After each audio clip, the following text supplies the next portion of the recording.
Welcome to episode 8 of the Salon Marketing Q&A. My name is Chris Brennan, and every single week we will be here live on Facebook to answer any salon marketing questions that you may have. So we will get started in just a moment with the actual question of the day.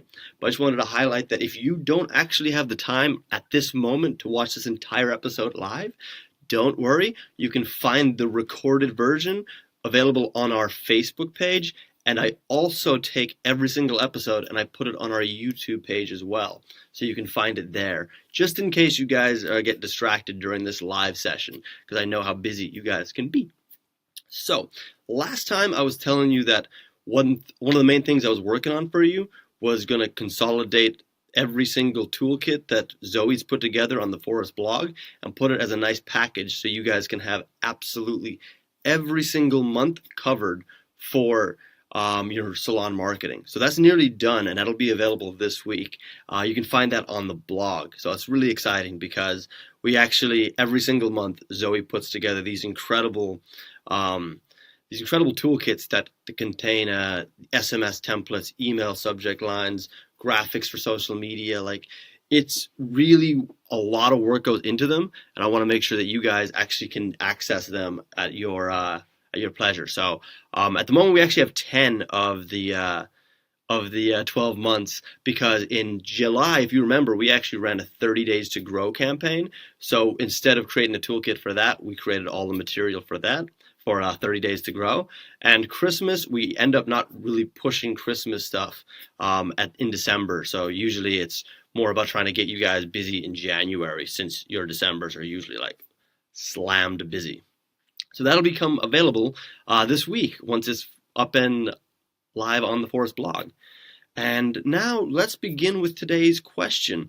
So this question comes from Suzanne from the UK, and she says, I keep hearing that we should be doing more videos online, but I have no experience with it at all. Can you give me some easy video ideas that don't require too much work? That is a question that we get quite often, a lot of times whenever we broach the subject of video and social media. So it's fantastic, and I love to answer this for you. So right off the bat, let's begin with the fact that I totally understand that the majority of the people watching this have no real desire to be doing what I'm doing right now, which is sitting in front of a camera and talking to an audience. I get that it's a skill that you have to learn. I get that it can be uncomfortable at the start to learn it. At the same time that we say that, that's just kind of what we've said before about when social media first came on the scene, and a lot of people said, I don't really want to learn social media. I don't really want to go online. And look at the impact that Facebook and other social platforms have had on your business and on this industry as a whole. So the reason I say that is the next big wave is video. And you can see this yourself if you check out your Facebook page. The majority of the material that you see on your newsfeed is actually video content.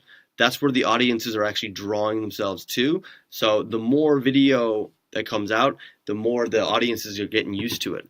So that's what's telling us that it's going to be very imperative that we get over our disgruntled feelings about having to do video, and the people that actually get comfortable in front of a camera first are going to be the ones with the advantage first. So right off the bat, I would say that I understand that it's tough, the idea of jumping in front of a camera. However, I can tell you that the more practice you do and the more times you do it, the less difficult it gets, and soon enough you'll be so comfortable you wouldn't even bat an eye at it, especially because it's no longer camera based. Like, you can actually do it off of your phone. Your phone has enough high resolution, high quality imagery that you can actually shoot top quality videos from your phone. So you don't have to worry too much about getting the brand new camera or the DSLR with the zoomable lenses. Like, you don't need that to embrace your audience and engage them with video. Also, if you had this idea that you have to like get a YouTube page and work off of that, you don't actually have to do that either. I mean, it's nice if you can take your videos and put them on YouTube, but it's not a requirement as such. In fact, you'll probably get more reaction out of your videos if you actually put them natively on platforms such as Facebook, such as Instagram, and Snapchat as well. So one, two, or three of those I would recommend you focus on one of those platforms first, get comfortable then, and after that, you can choose to move on to the next one. So that's kind of an overview of where you should actually put your videos. I'd say start natively on Facebook. That's a great place to go, Facebook Live, or start on Instagram. Instagram is huge for this industry. It's very visual friendly, and a lot of your audience are going to be there anyway. And I personally absolutely love using Instagram myself. So that's where I would actually start out, either Facebook or Instagram, and I'd actually start off the videos on these platforms, one, the other, or if you had time, both.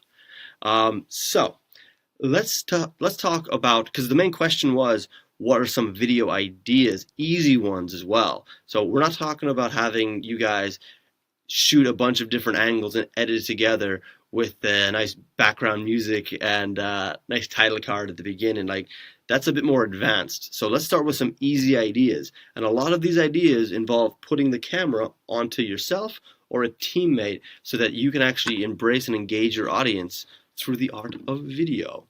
And I'd say the first thing we can do is do a live Q&A session on Facebook or Instagram. That's literally what's going on right now. It's me talking live to you at this moment. And it's a lot of fun, actually. Like, I always wanted to do this, but in my head I was like, oh, what if I mess up? Like, what if I stumble on my words? A lot of the barriers that you might be feeling yourself when you think about live. But as a nice little trick, or a thing that I've noticed, was once I'm live, I don't actually mind those flubs or when I missay a statement. I just correct myself and move on.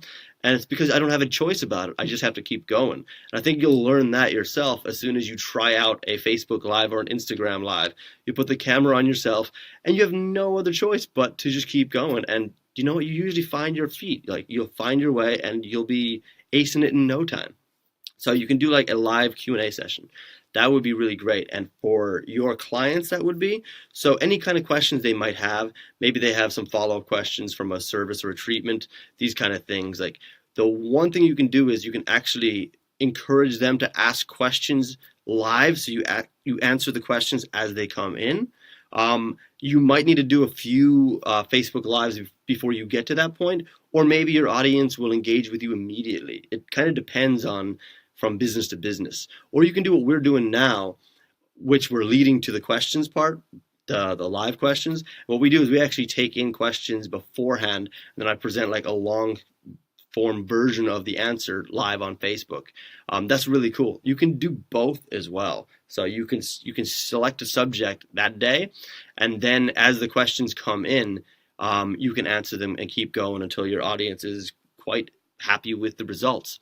So that would be a really fun one to do, and there's not too much prep to it either. As long as you're asked a question and you can answer it, or maybe you can take turns, you and your teammates.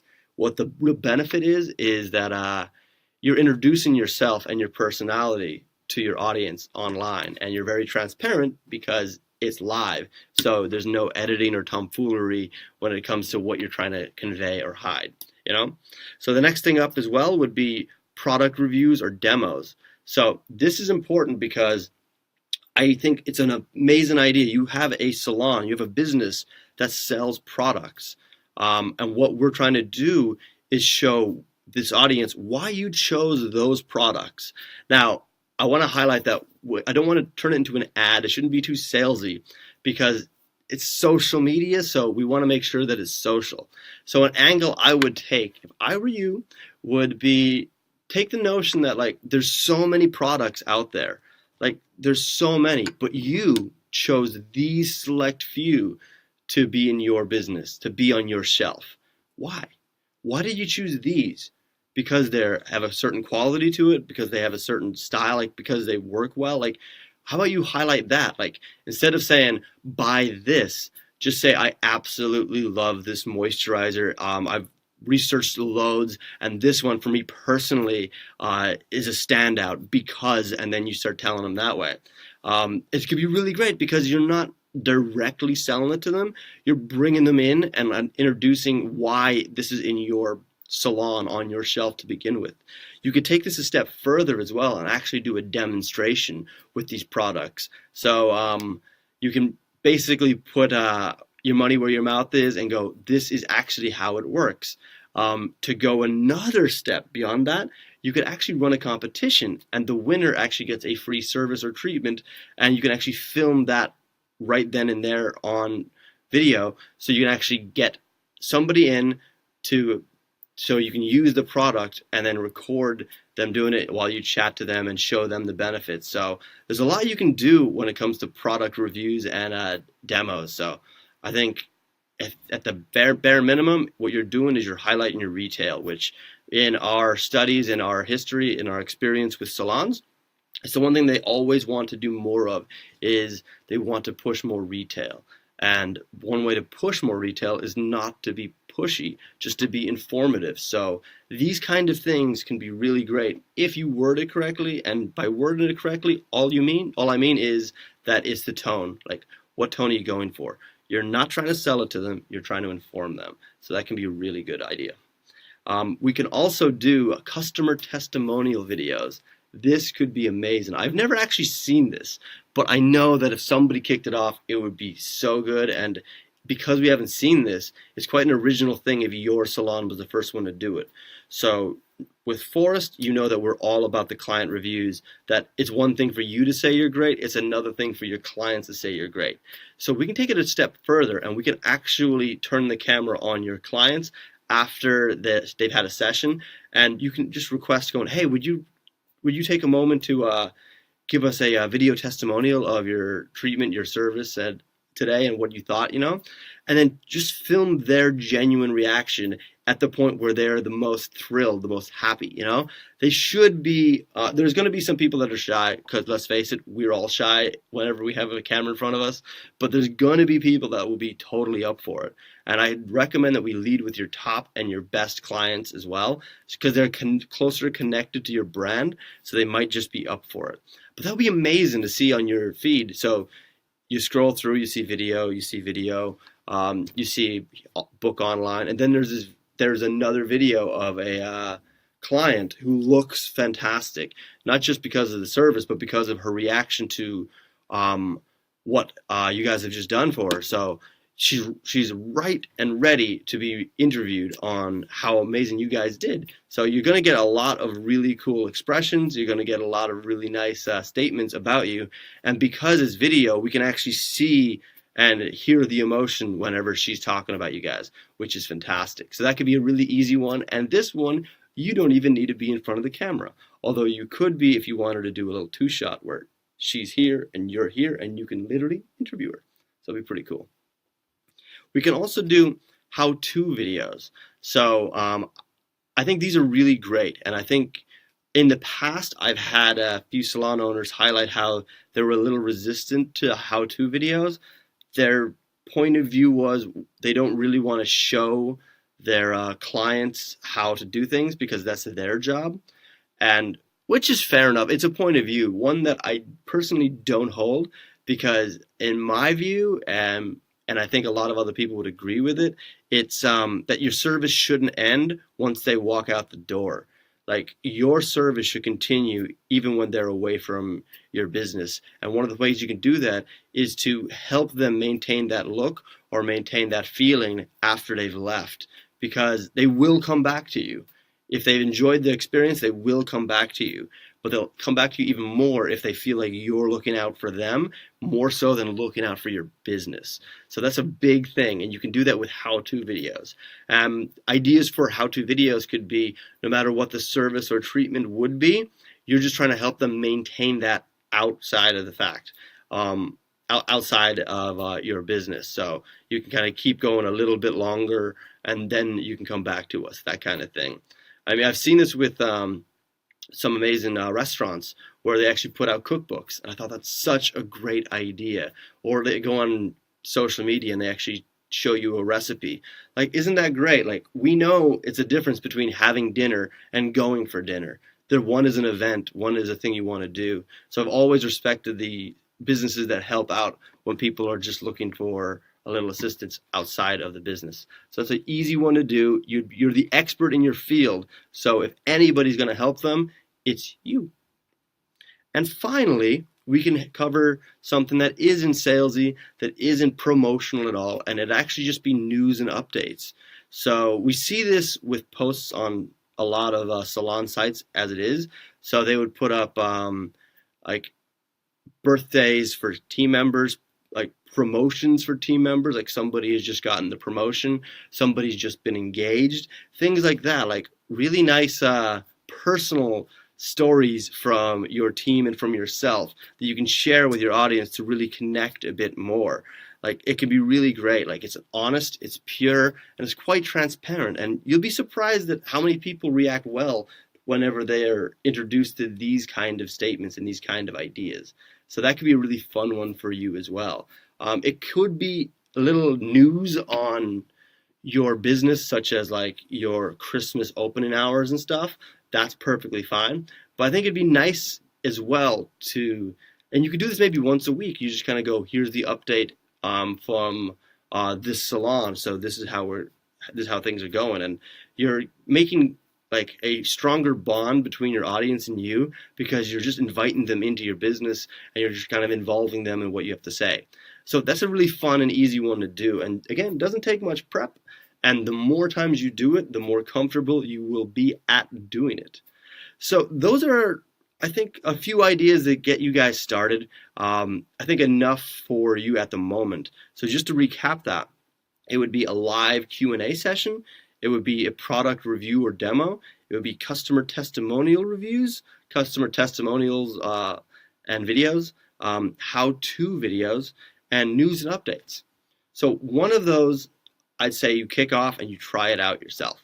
And I don't think we should really wait or like look too deep into it or think about it too much. I think one of the best things you can do is give your camera to somebody to film you and then just try it out. You might feel a bit stupid. You might feel like an idiot. I felt like that when I started this as well. And I think I got a bit more comfortable. So the idiocy feeling that I had gradually left and went away. So I'm totally there with you. I know exactly what that feeling's like. And the best way to overcome that is just to do it, because you know what? Video is the future for marketing, and we might as well get there first. Okay?